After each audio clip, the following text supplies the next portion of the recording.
Good afternoon. We will be beginning our webinar in just a minute.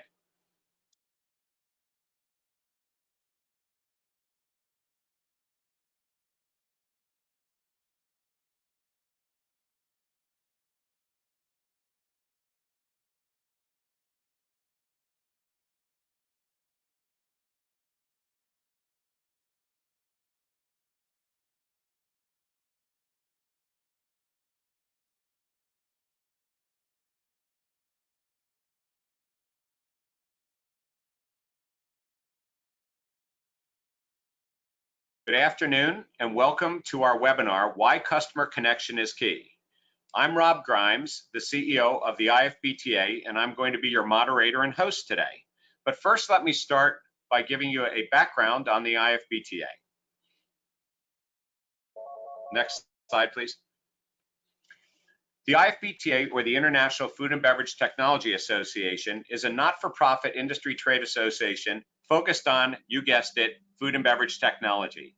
It is an association that is open to all suppliers, operators, but everybody has an equal seat at the table. The IFBTA has regional and global chapters. We do events when there are events again in the industry. We do events at all national events, but we also, very importantly, have a certification program that helps operators to understand, operators and suppliers, to understand all facets of food and beverage technology. It consists of 20 modules, about 60 videos that cover everything from point of sale to drive-through to networking and data security. The IFBTA also has many industry partnerships and support, which is what brings us to this webinar today. So today's webinar is brought to you by the IFBTA, but it is put on by Clarion Events, which runs the International Food and Restaurant Show of New York, the Western Food Service Expo, and the Florida Restaurant and Lodging Show, in conjunction with Tech Bites, that also puts on technology conferencing and a pavilion at these three very important shows. Next slide, please. So before we get started, let me just give you a couple of housekeeping things. First of all, we encourage you to submit questions, and you can submit those questions via the Q&A tab at the bottom of your screen. If you want, you can specify which speaker you would like to address the question to, or you can just say everybody or don't put anybody, and we'll guess that it's moderator's choice and it's for everybody. At the end of the session, we're going to leave about somewhere between 5 and 10 minutes to go through your questions. And whatever questions we don't get to, we actually will try to answer after the call. This webinar is recorded. Your microphones are actually muted. If you want to chat or share any comments with the panel, you can do that through the chat box. But again, really the Q&A tab is the best way to go ahead and submit questions. Please make sure when you do your questions that you stay away from anything that regards pricing or sales, political discussions, or any kind of disparaging remarks. A recording of the webinar is going to be made available almost immediately after on foodandbeverageshows.com, the IFBTA.org, and other websites and social media. So with that, let me introduce our session and our panelists. So panelists, if you would turn on your microphones and videos, and we'll go to the next slide, please.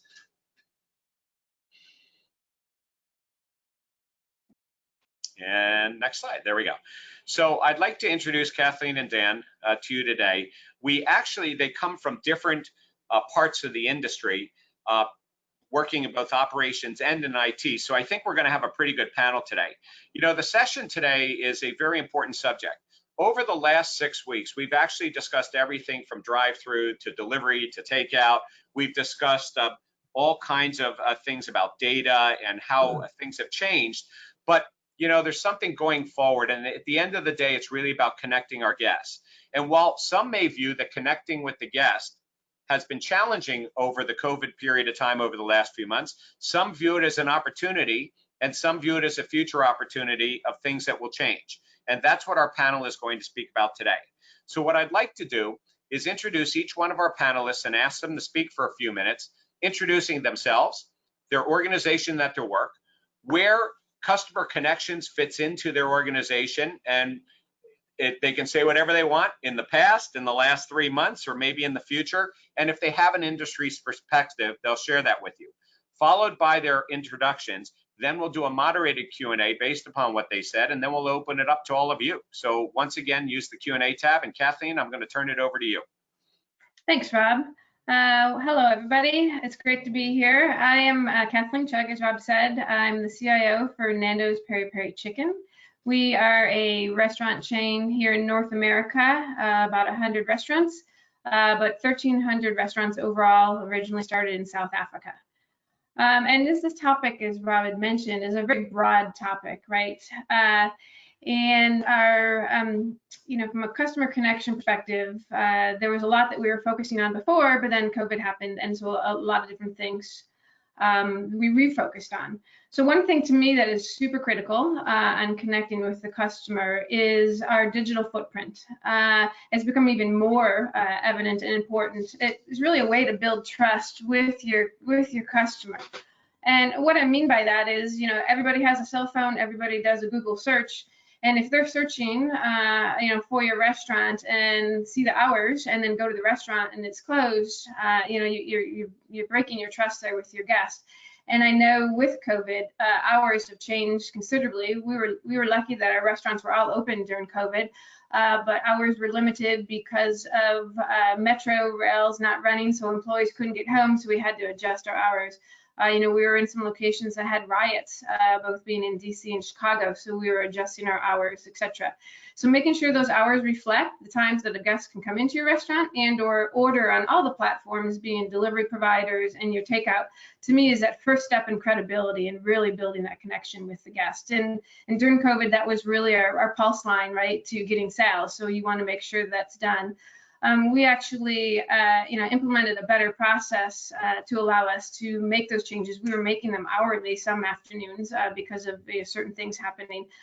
So we really put a nice procedure in place for operations to communicate it, so that way help desk and everybody could respond quickly and adjust all the necessary platforms. So that to me is key.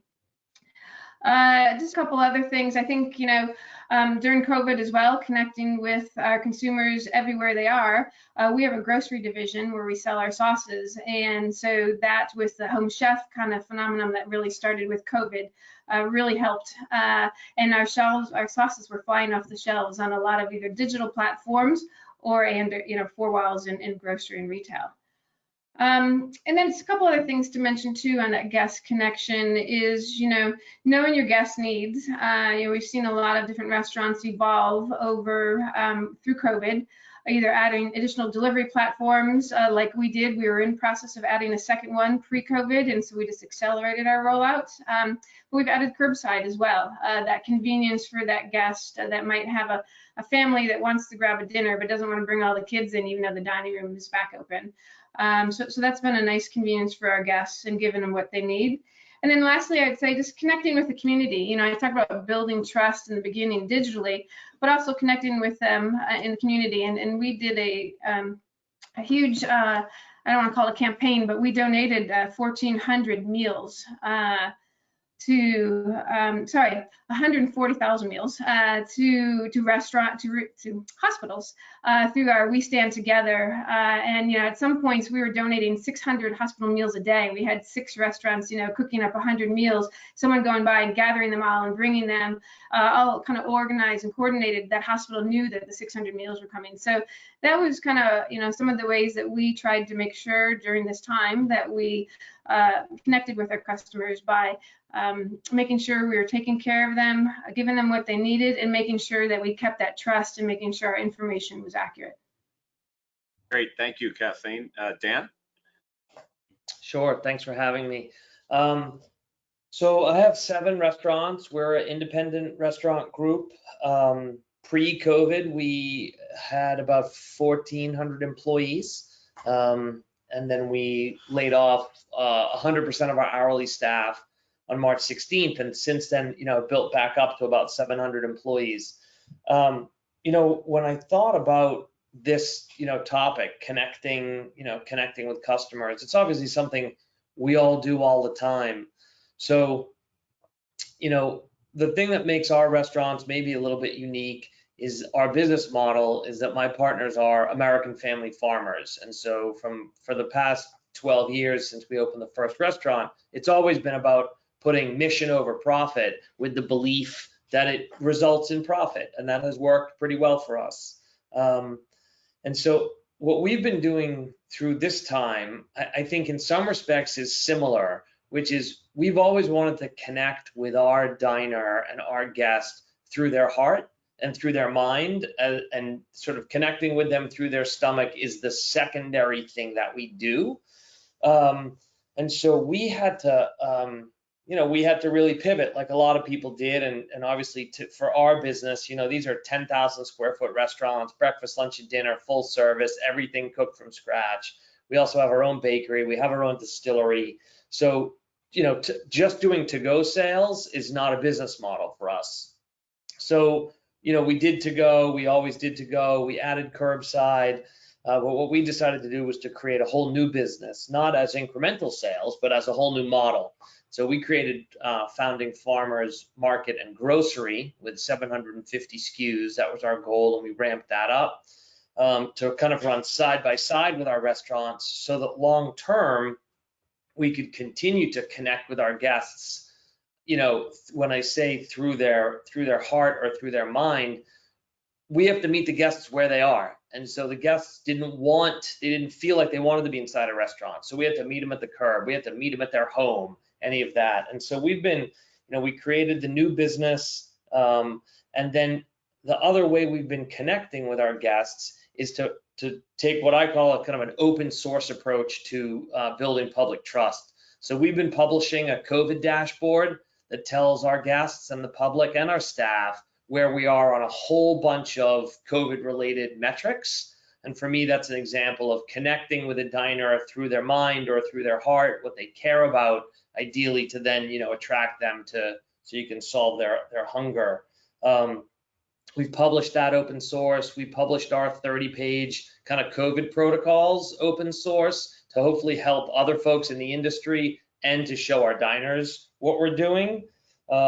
And then connecting on all of the, current, I say current, but the forever social justice topics that are currently more so in the news, and, being confident enough and caring enough to take serious positions on those issues.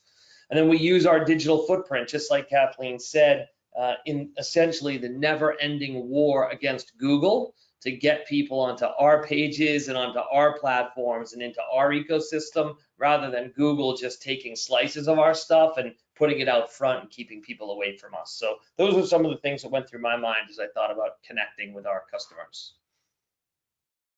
Great, thank you. So we're going to go ahead and really talk and dig a little bit deeper into some of the things that you just shared with us, and to get a little bit more insight. So let me just start with both of you.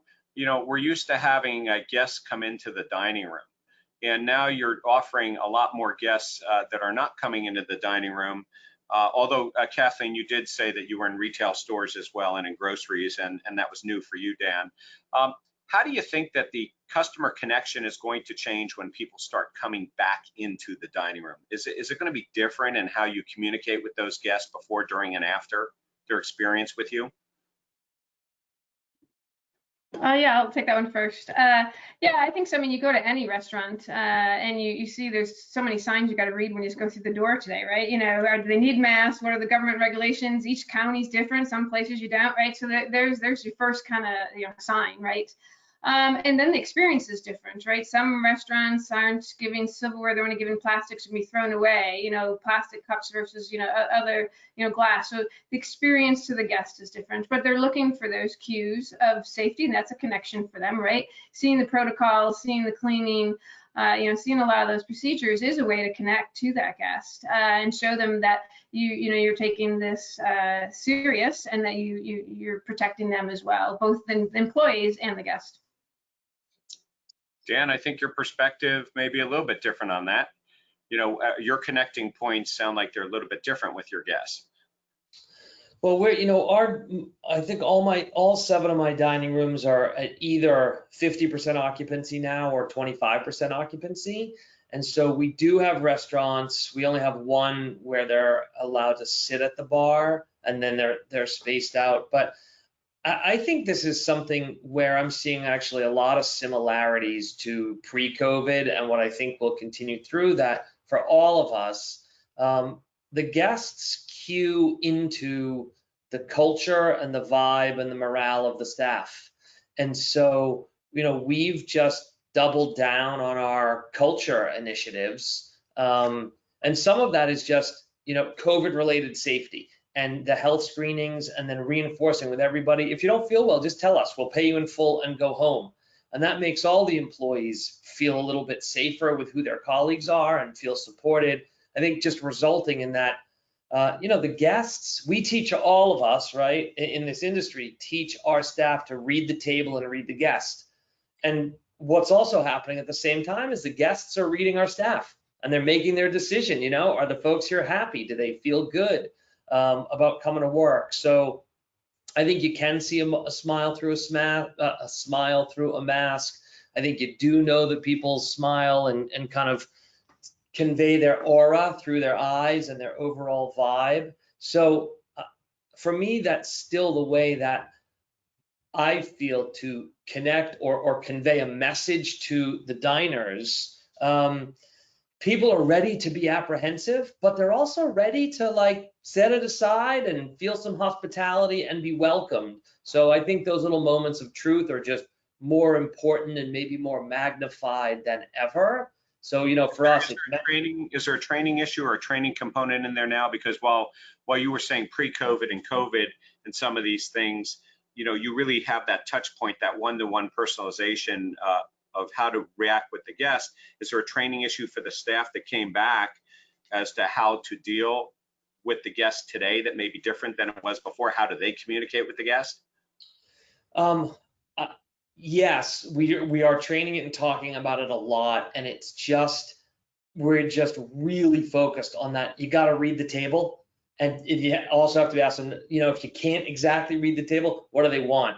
Hey folks, I'm going to take care of you today. You just let me know. You want me to keep my extra distance, or are you looking for me to be, those sorts of conversations, and we've made the staff feel comfortable to bring it up to the diners and have those conversations. The rest of our culture training and mental health awareness is the same as it was before. I just think it's even more important now. The level of anxiety with our employees and our customers is, just something I've never seen before. Kathleen, in your channels, in your sales channels, because you had grocery and you had some other things already, were you already connected with those people in any way before all this? Or are those really outside connections? They were just different revenue channels for you? I think just a little bit. Well, we had grocery already, right? So it's an existing revenue channel that just really saw a lift because people were cooking at home. So there was already kind of connections there.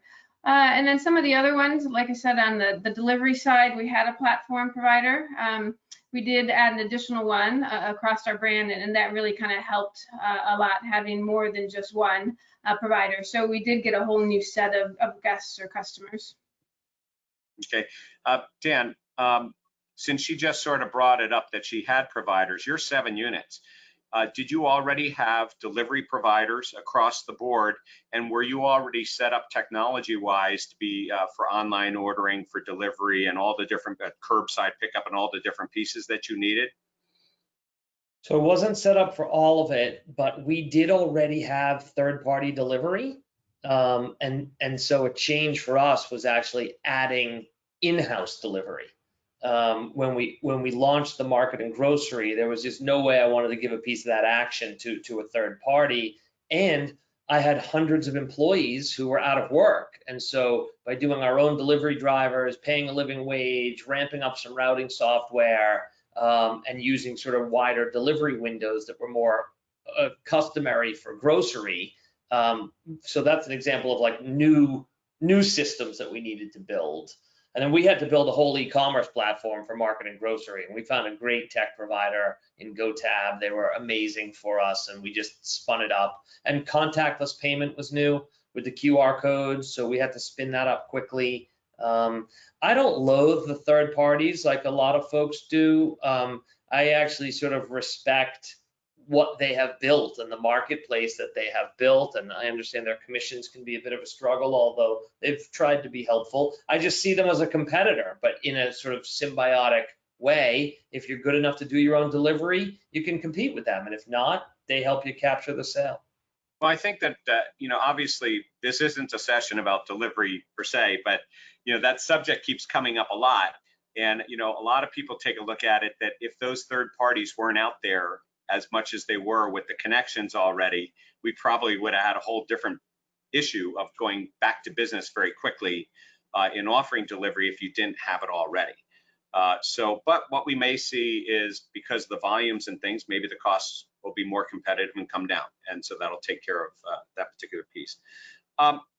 So Kathleen, I mean, you have, you said you had 1,300 restaurants worldwide. And when you guys communicate, do you communicate by region with your guests, or are there some things that come out of the company globally? And have you seen some things in other parts of the world in your company that you think are going to come here or be applicable? Yeah, so from a guest perspective, it all is really localized, but we do within the company share learnings across the regions. And so, we did see we were one of the only 3 to 4 countries that actually kept dining rooms open. Where in like South Africa, they completely closed them down. Same thing as in the UK and in London. And so they actually looked to us for some stuff on how to open and reopen and some of the practices, because we kept our dining room open. So it was nice for us to share on the opposite side of the pond for a change, right? But we do a lot of sharing and kind of sharing the information across both sides, being a global company. I guess seeing that kind of challenge though probably helped you in how to work with guests in a closed environment as well as one that's fully open. Even here in North America, some markets are more fully closed than others. And that you're able to take, some of their techniques of dealing with that, I guess, and use them here just as much as they could take some of yours. Exactly. And we did have a couple restaurants close, malls, the mall wouldn't let any restaurants. We do have some restaurants in Canada and in the US here that had malls. So we did have some restaurants that closed down, and they had to work through that as well. Okay.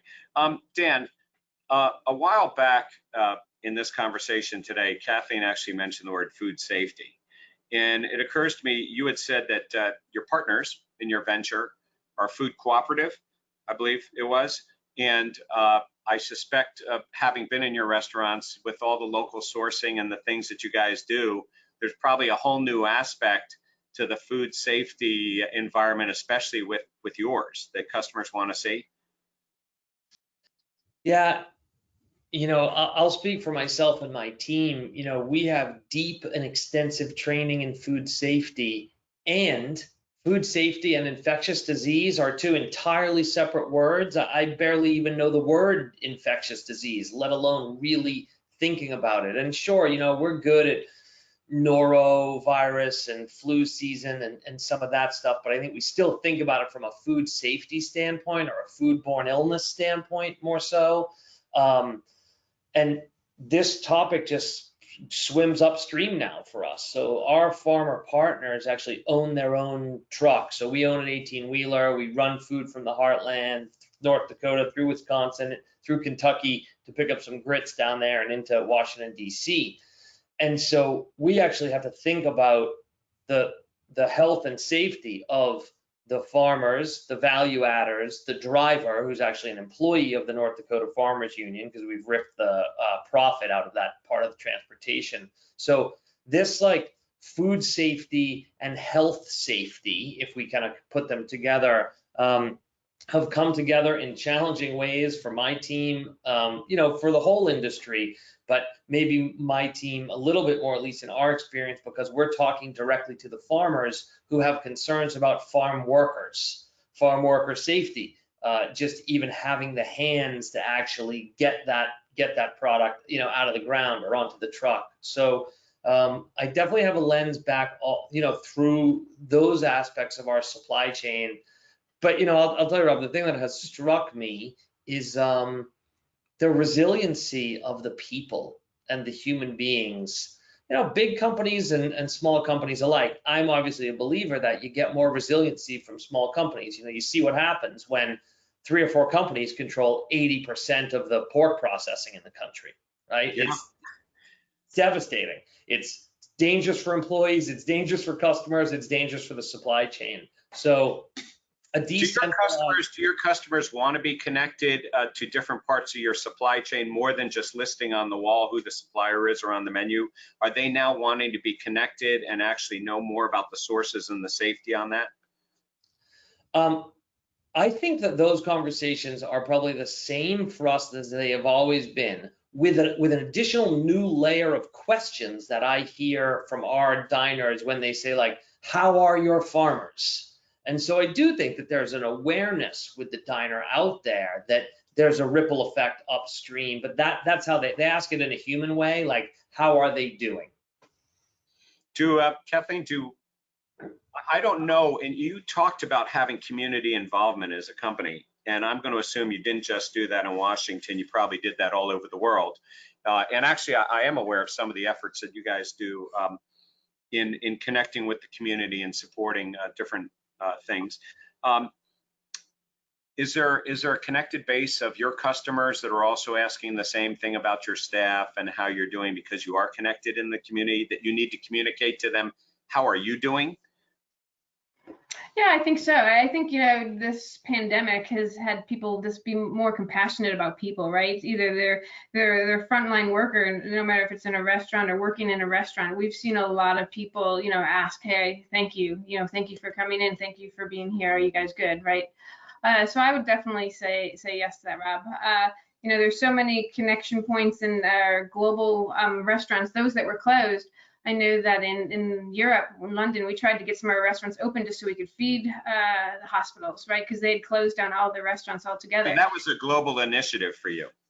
Yes, we started here, and others were trying to do it as well, just because it's part of our company culture. We've given back, as you mentioned, in so many different ways. We do a lot of malaria fighting in South Africa, and a lot of different things, and that's always been part of our culture. And so others were trying to do it, but restaurants were 100% closed. Like, they couldn't even do, takeaway, right? It wasn't even an option. And so they were able to, in London, open some of our restaurants ahead of time before other restaurants to actually feed a lot of the hospital workers. So that was good. And again, continuation of what we were kind of doing here in the US. So before we shift into the new data resources that are available for you to know your customers, when you do an effort like that with hospitals around the world, and I'm going to guess that not every hospital employee was a customer of Nando's. So now you've made a connection to them. I'm going to guess that they probably had to order online, or they had to do certain things, and then you were delivering, or else you were running the food service there. How do you take advantage of the fact you now have this new customer base that you might not have had before in your community outreach, and how do you continue that when this is over and things go back to whatever the normal is going to be? Yeah, I think part of that starts with operations, right? So if either we were delivering the food or someone was coming by to pick it up that we were donating, right? That operations, like Dan said, giving that smile through the mask, right? And making them want to come back and try our food. And there was a lot of people that wrote thank you notes. There's a lot of, things have been posted socially from a lot of the hospital workers that had never had our food before, right? So it's making that connection, making sure that the food is our quality food that we deliver, that they actually want to come back and give us a try when things come back to a little bit of normal. And we've seen that in some of our restaurants, right, that were close to hospitals where we did a larger amount of donations. When their dining rooms open, they're starting to, see some sales come back a lot faster than some of our other restaurants, because now they're connected even more so in that community. Right. So Dan, sort of the same question for you. You had said earlier that you had to put in place some new e-commerce tools pretty quickly.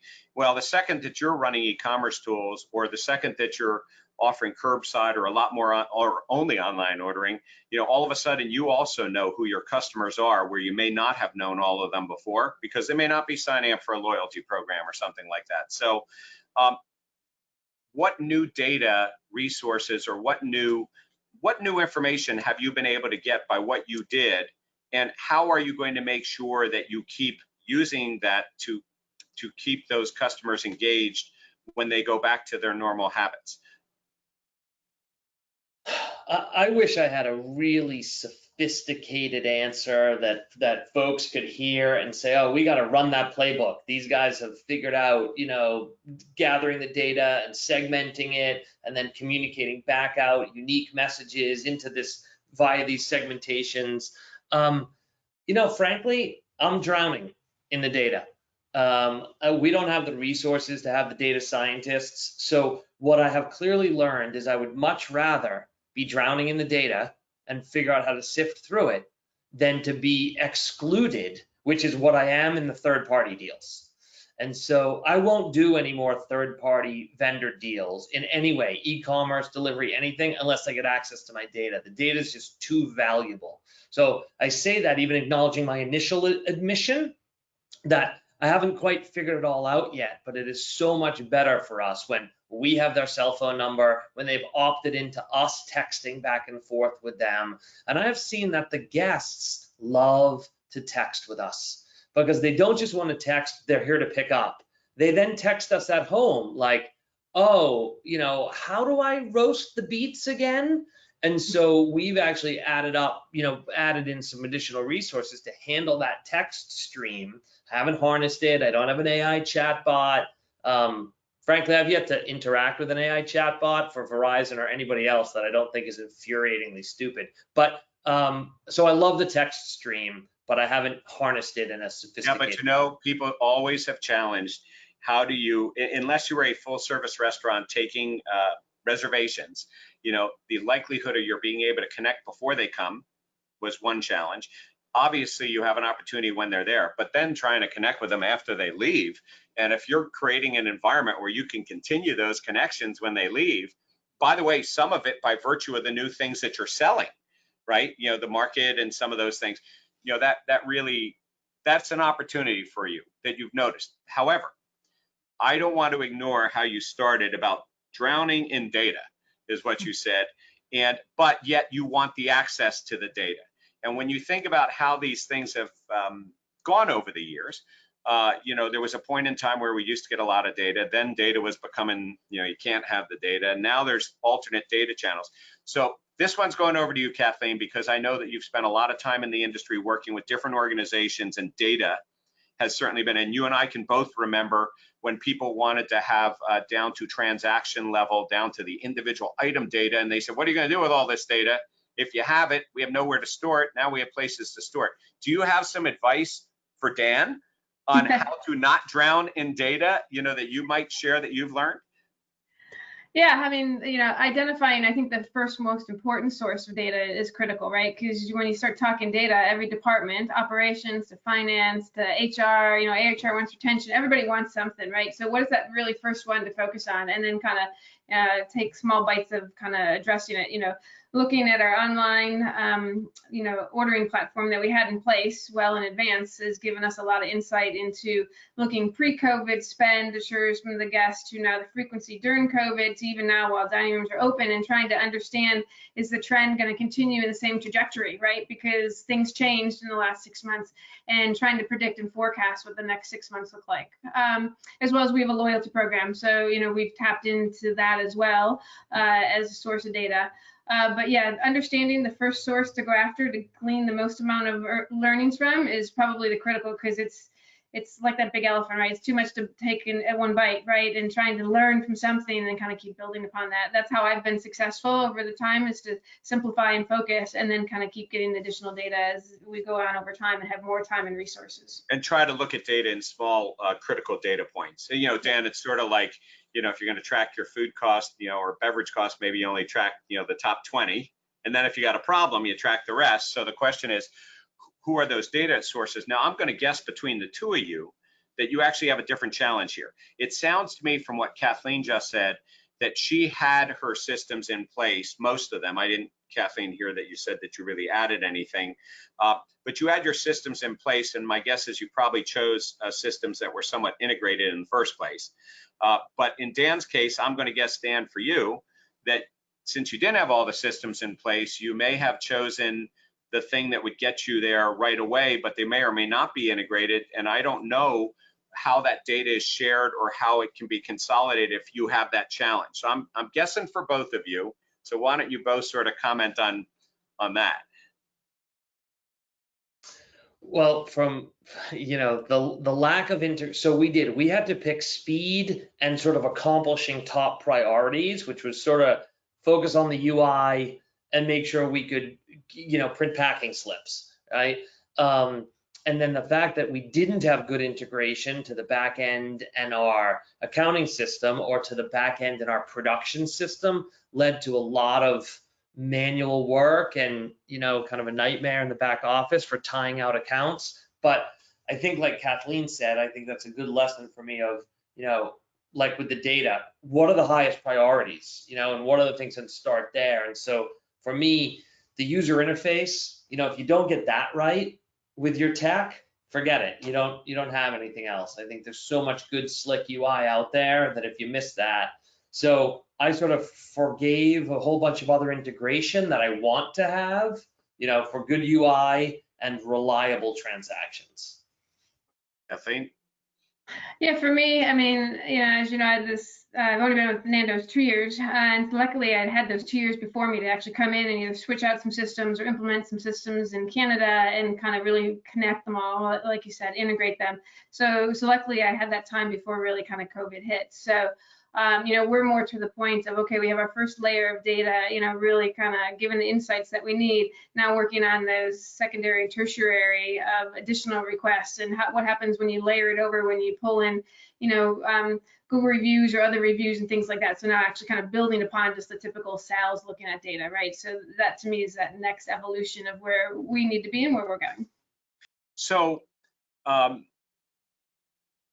not sure who Dan, your marketing department is. It may be you, but if you have a marketing department who's looking at this and saying, here's what we want. Did your marketing efforts, given some of the new things you need to do to communicate with guests, take orders, and everything else, were there some unique requests that came in that didn't come in before, or were there some things that you guys have been talking about a long time, and then all of a sudden now you got to do it, and so it pushed them ahead? Was there a positive impact on certain things that you needed to get done now that you were holding off on, or that changed?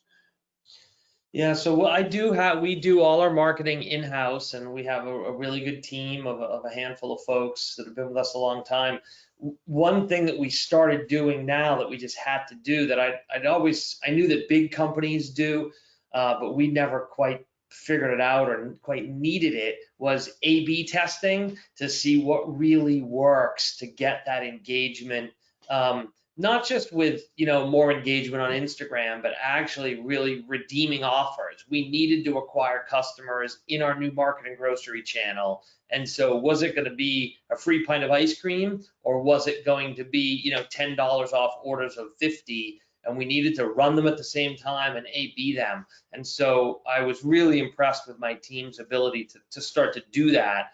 And we were in such new territory that without that, the learning would have just been so slow, and without that direct comparison. So that's a good example of new stuff we're doing that has really taught us some fast lessons. Yeah, on our side, we've always had a group, our MarTech, marketing technology, working together. We had initiatives planned for the year, right? We kind of accelerated some, put stop on some leapfrogged and started sooner. I think one of the things that really came out of COVID that we ended up doing with the marketing team was, selling alcohol online, right? So through our own ordering channel, or even, some of the delivery providers are actually piloting that in some big metropolitan areas. So, that was, big for us to get in and do some of that learning and understand, because we had such a nice online order presence, being able to sell it on our own channels, bottled, either beers and wines and things like that, not as much mixed cocktails, but to actually see that, I guess, add-on sales for some of those guests during that time that weren't going to the liquor store, depending on their community, or couldn't, get the wine in the grocery store when they were shopping. So it became a semi-little market within the own ordering platform. Yeah, that's come up a number of times in the last few weeks about how there were things on people's wish lists that they wish that they could get to do, and regulations and things got in the way of doing it. But being able to serve off premise and deliver alcohol has come up a number of times. And of course, once these things happen, they're probably never going back. So some people were able to get through things that they couldn't get their the governmental and regional legislation to approve. Which became a positive thing, just like people, became grocery stores or discovered some new things. And by the way, Dan, I meant to ask you about this. I think you said you had your own distillery. And I was wondering, did you ever go into the hand sanitizer business?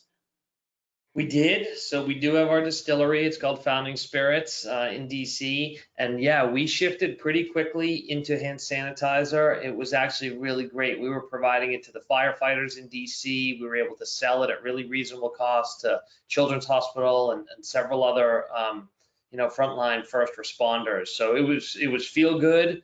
It was profitable. I bought a tanker trailer load on my credit card, $45,000. I had to call my credit card company and get them to approve that. That's a lot of points, by the way. That'll be a free airline ticket when you can fly again. Yeah, that's right. And so we made a big bet. We knew we needed it for our people. The DC government was saying they needed it for the firefighters especially. So yeah, we went all in on that, and we're still selling a bunch of it. And it's a feel good product to be able to make, actually. And it gives you more connections. They can get, if you're delivering to the firefighters hand sanitizer, you can deliver them some food as well. Yeah, so we're now, we got, actually, they rewarded us, the DC government, with being one of the vendors who will do the Thanksgiving dinner for firefighters. So as you're saying, you deepen the relationship and then you connect, and then it leads to more. But the thing about that is not everybody takes advantage. They sometimes people just don't realize what new connections they had. And maybe that's a good question for both of you.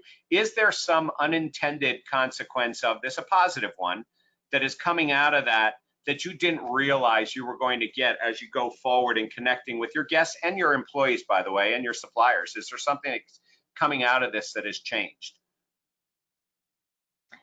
Yeah, I think to your point is, when we gave away the free meals to the hospital workers and even actually to some restaurant workers that had lost their jobs, etc. You build brand awareness, but you also build that trust that I talked about, which then deepens the relationship with them. And I just think those are positive things that you're doing it and you're not expecting as part of it, but it's kind of just the output of that, either seeing a large catering order to come in from somebody else because they got to test your food, during that donation are all positive things. And again, making sure that operations is executing like they do and gives their smile on their face and the warm hospitality just helps as well. So I just want to remind our audience that if you have some questions, we've been getting questions, which is great, and we're going to flip over to Q&A in about 4 to 5 minutes. So if you have any other questions, please submit them now so that we can address those as soon as we flip over to that. There's some, did any of you form new partnerships with people that actually may share data with you? And I'm not talking about the vendors. I'm talking about, for instance, you may end up, Dan, in a grocery situation, not just your own markets, but also supplying to other markets where there's information. Nando's certainly may be doing some partnerships now with the on-site segments, or you might permanently go into some hospitals and things like that. But are there any partnerships that you had with other types of companies, other retailers, not so much the hotels right now, but things where you may be partnering together for catering or partnering together, for different products that actually you can start to leverage the guest contacts on both sides? We have quite a few of these things. And Rob, it's sort of like you say, you go into it not knowing what will come out of it. I'll give you a couple quick examples. We hired a local DC artist to, one of our stores was vandalized, broken into, broken windows, plywood up front. We hired a local DC artist that a friend of mine had known. And so just by hiring him, we were promoting his work when he painted the front of our store, but also his followers and his fan base. Then it's sort of A equals B equals C. All of a sudden, I'm getting messages from folks that I didn't necessarily know before, who weren't my customer before, who I didn't know how to reach or market to, and I hadn't intended to, but sort of our followers became his potential art customers, and his fans and supporters became our diners. And so it was a collaboration born out of what could have been an ugly, sort of vandalism, if that's what people want to focus on. But instead, and that does show the power of, social networking as well, and people who have their own communities and extending your reach through them, which is something that, while the restaurant, and I know, Dan, you also do consulting on these sorts of things, but with other types of restaurants, restaurateurs are always trying to figure out how to connect, and they want to spend a lot of money at it. But in reality, if you have the right relationships with your community and with individuals and influencers, you're really there, right? Yeah, and these relationships, for us, it's been, donating to and supporting the food pantries and working, we had one big project with Jose Andres' World Central Kitchen, and then you meet other folks who are there as well, and you find other ways to help one another, and it just gets you more exposure. So I probably have a whole list of these types of, smaller relationships, but, we're still building our customers one guest at a time, just like everybody, whether your company is big or small. And I think that's one of the real silver linings of what's been going on. We've got a whole slew of new relationships and new connections that we've been sort of thrust into that we wouldn't otherwise have had. Kathleen, did you guys end up with those kinds of relationships as well? Yeah, I think Dan's examples are great. I think every restaurant company probably has an example of two of different relationships they built. I think a lot of ours were built also around our grocery. A lot of people started coming and asking for recipes. Okay, I wanted your sauce because I miss the flavors because I can't get into the restaurant because I'm not working by it. And so there was a lot of, kind of tapping into, well, how can I use it beyond just the everyday type of thing? So really kind of helping with that chef side of stuff. But yeah, a lot of different new connections that will continue to build over time. It's funny, there are a lot of people, there are chefs and people, and there are people who are home cooks, and all of a sudden they start their own channels, right? And both of you have actually talked about food preparation and different questions. I don't know if either one of you had thought about connecting with people by setting up a channel and actually teaching them how to prepare and do things, or take a cooking class with you or something like that. Have either of you done anything like that? Our bartenders have been doing, cocktail training classes. We've got some corporate clients that hire us to, host an online happy hour. But with that happy hour, they've sent booze and the fix-ins and mix-ins to all the employees' homes, and then we do a cocktail lesson, and it gets great responses that way. And we've done a couple of cocktail lesson over the web, not in person. Yeah, that's right. And so these are Zoom cocktail classes, and we've done we did a fried chicken Zoom sort of training session. So I love these ways to look. People are bored, people are stressed. Cooking, making drinks, alcoholic or non-alcoholic. These are definitely ways that you can connect. And you'll develop a following, and some of your bartenders will develop a following. That's just right. Got to keep them. So that's good. Yeah, Dan, can I sign up for that cocktail class? Yep, you're in.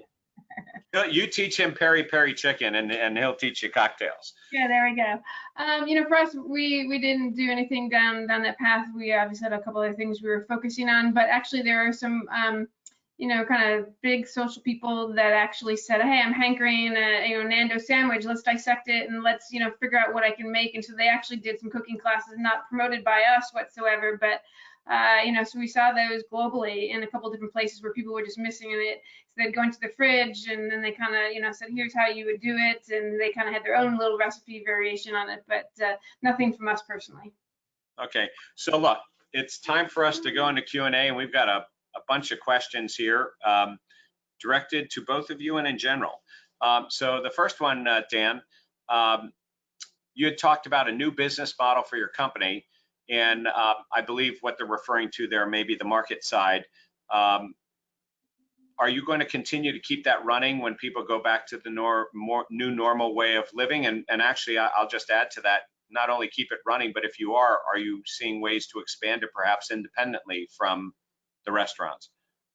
We are. I think, our restaurants, several of our restaurants operate under the name Founding Farmers. And so, the new creation was Founding Farmers Market and Grocery. I think that will be a permanent feature, both sort of as a hybrid with some of our existing restaurants and potentially the opportunity to build out, maybe 2,000 or 3,000 square foot market and groceries and penetrate the cities we're in a bit more. And then have both a shopping bricks and mortar experience where guests can come in and keep the delivery. Look, now that we've had one pandemic, how can you not build in the resiliency into your business for the next one? And frankly, anybody who says it's not going to be for a long time. Well, I don't know. I mean, people say, Rob, oh, nobody saw this coming. You couldn't have known. That's not actually true. Like people say that about all sorts of big events just because most people miss it. Bill Gates said it was coming. Lots of scientists said it was coming. And some politicians had invested in their communities in pandemic resilience and others hadn't. So I think these things will stay in our business, both from a resiliency standpoint.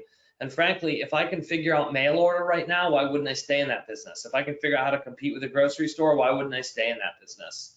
It's more interesting, it's more fun, it's more diversified, and create more jobs. And yeah, I hope there's not a next pandemic, but I can tell you I'm going to be more ready for the next one than I was for this one. Well, that's right. So, and a lot of things that were not the way they are today are going to stay that way. So we do make that change. I'm avoiding the word pivot, but we make that change into what goes forward. Kathleen, clearly with the number of restaurants you guys have both in North America and internationally, you have a lot of employees. How do you go about keeping connected with your employees and keeping them motivated when they're off work or on limited hours, and then when they come and then when they're able to come back full time when you have the need? I think that's really part of the company culture.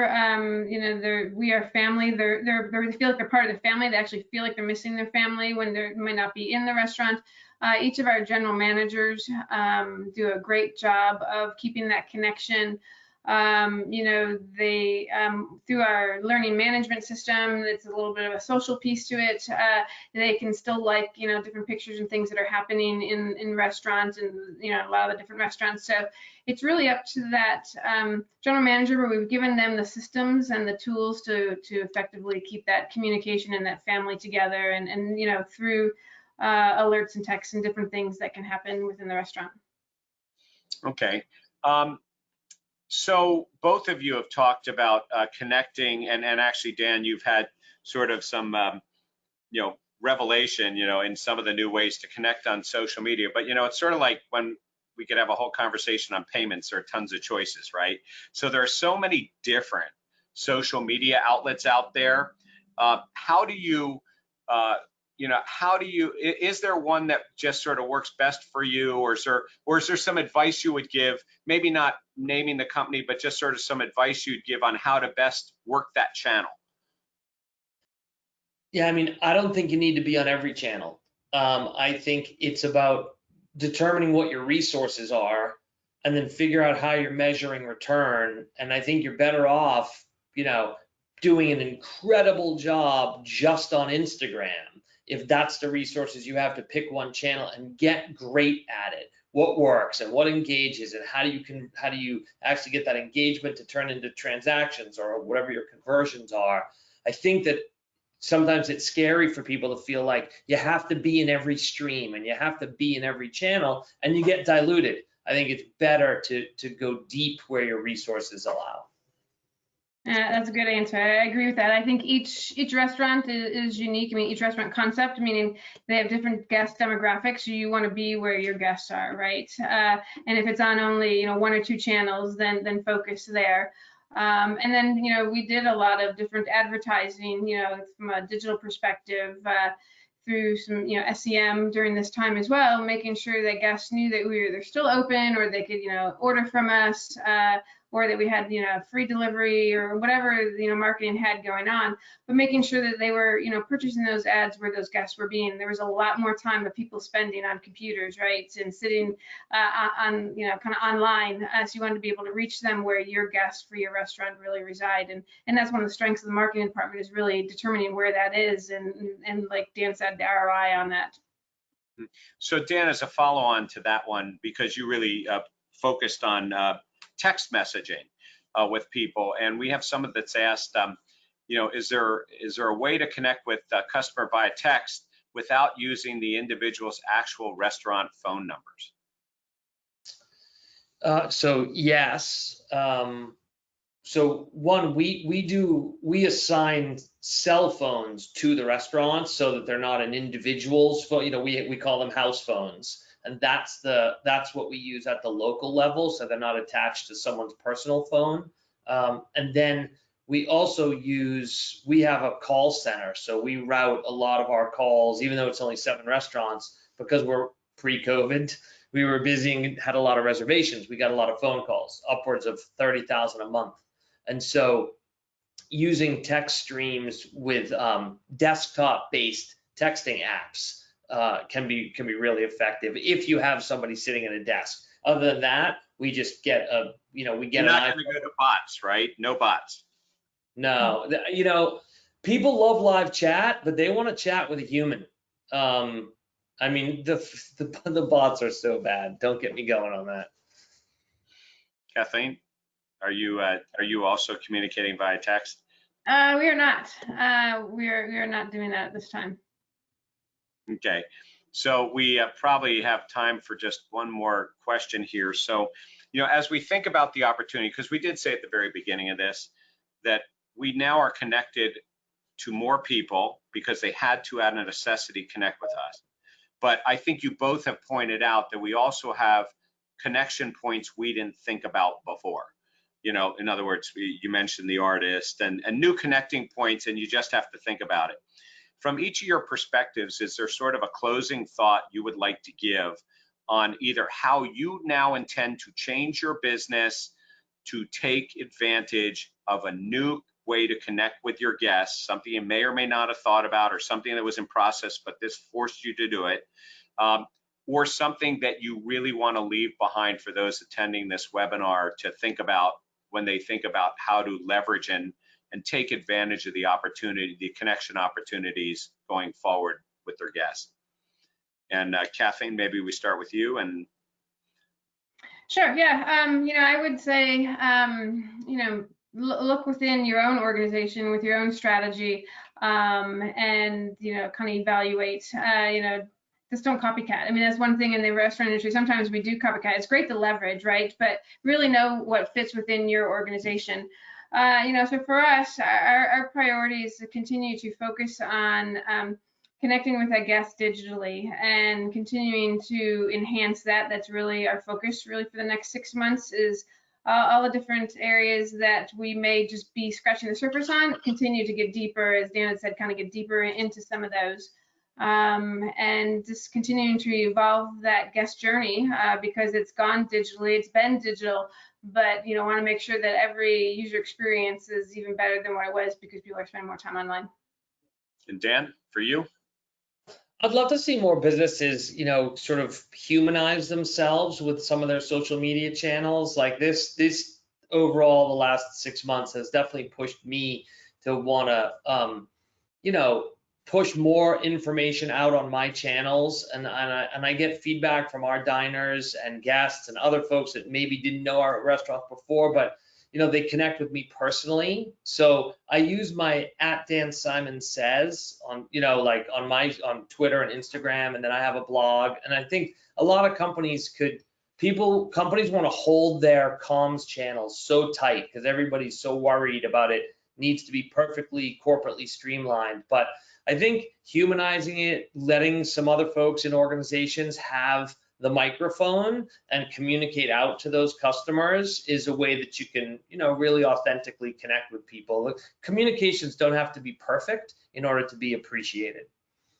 And I think that's a great way to close this particular panel. That one last little tidbit that you just put out there, which is actually because of the new ways of being able to communicate that have become very popular, you really can actually have that bartender communicate, the server communicate through your channel. And you really have the ability now through technology to open up that voice to not just be Dan or Kathleen, but to come directly out there. So I want to thank our panel for participating today. I think you can see how this was a good mix and some good ideas. Every time we do this, I come away with just sort of some new thoughts myself. It's sort of like the aha moment.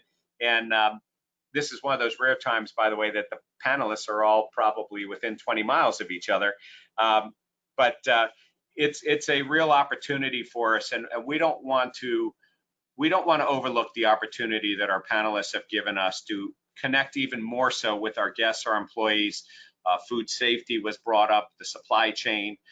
There are just so many opportunities, and also to take advantage of the new business opportunities that have come about, both what we've done with our restaurants, but also in the connected community, which I think both of your companies should be commended for doing that. So thank you very much for participating in the panel.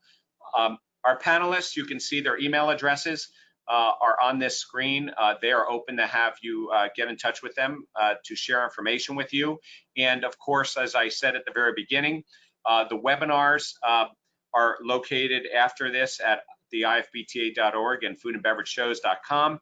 Also, I would just tell you that there are some great resources out there, not just the IFBTA, but your local state restaurant association, the National Restaurant Association, all have special websites. Many of the technology suppliers do as well. That there's an awful lot of information available out there, you know, if you want, and you can certainly go to any one of those channels to find it. With that, one more set of announcements. Next slide, please. So this is actually concluding our Tech Thursdays, and it's been a lot of fun doing this. Unfortunately, one of those consequences of COVID has been the cancellation of a lot of industry events that bring us together. And that included the Florida and the California Western restaurant shows, which would have occurred this month and next month. But instead, there's going to be a virtual show of sorts, live at your table, discussions in different areas on August 24th. There are 4 segments. This is not a tech discussion. There are 4 sessions for the independents, for the food service on-site segment, multi-unit segment, and also food service and retail. And of those, we will have a technology session focusing on each one of these from 2 to 3 p.m. Eastern, but there's a whole program and you can go ahead and see that. With that, I want to thank everybody for attending today and listening to us. I encourage you to go and listen to the webinars and share them later on. I don't know how much of our audience have been to every Tech Thursday, but we greatly appreciate it, and hopefully you got something out of it. And once again, Dan and Kathleen, thank you so much for participating. Thank you to Clarion and the 3 shows for putting this on. And we look forward to further webinars, but also to seeing everyone in person sometime, hopefully in the near future. So thank you and have a great afternoon. Thanks, Rob. Thanks, everybody.